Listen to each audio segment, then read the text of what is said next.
It's just piece by piece, and it's the consistency of the work.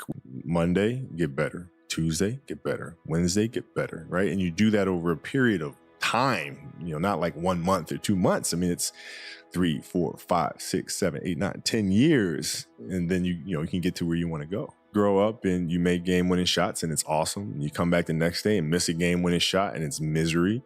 And then the next day comes and you're back playing again. And you understand that life has this cyclical nature where it's, what you do on Monday, it's fantastic, but then Tuesday is a bad day. But guess what? There's Wednesday. So clearly there's no results, can't be measured. It must not be effective.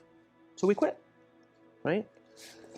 Or if you fundamentally believe that this is the right course of action and you stick with it, like in a relationship, I bought her flowers and I wished her happy birthday, and she doesn't love me.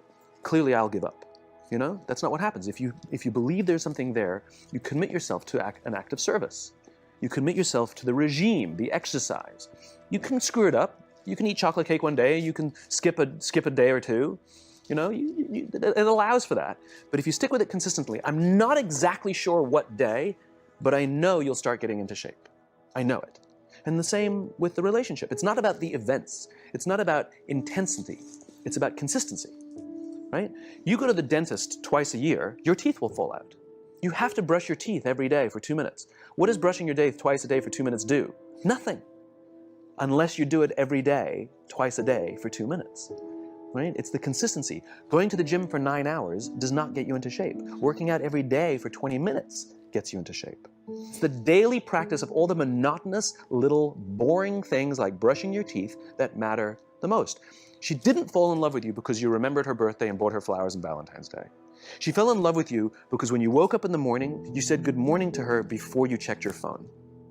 She fell in love with you because when you went to the fridge to get yourself a drink, you got her one without even asking. She fell in love with you because when you had an amazing day at work and she came home and she had a terrible day at work, you didn't say, yeah, but let me tell you about my day. You sat and listened to her awful day, and you didn't say a thing about your amazing day. This is why she fell in love with you. I can't tell you exactly what day, and it was no particular thing you did. It was the accumulation of all of those little things that she woke up one day, and as if she pressed a button, she goes, I love him.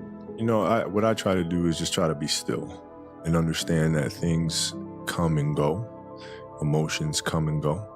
The important thing is to accept them all, to embrace them all, and then you can choose to do with them what you want versus being controlled by emotion. A lot of times I've seen players, even myself, when I was younger, being consumed by a particular fear, and to the point where you're saying, okay, it's not good to feel fear. I shouldn't be nervous in the situation, and it does nothing but grow. Versus stepping back and saying, yeah, I am nervous about the situation. Yeah, I am fearful about the situation. But what am I afraid of? And then you kind of unpack it. And then it gives you the ability to look at it for really what it is, which is nothing more than your imagination running its course, So when you're able to unpack it, you kind of look at it for what it is, which is really nothing. Don't hide from it. You got to be able to look at it and, and deal with it head on. It's really just a journey of evolution every day. It's just constant improvement, constant curiosity, constantly getting better. The results don't really matter. It's the figuring out that matters. Backboard, so I had to look at it from a long term because I wasn't going to give up on the game. So I had to say, okay, this year I'm going to get better at that. Next year, this, and then so forth and so on. And then patiently I was able to catch them.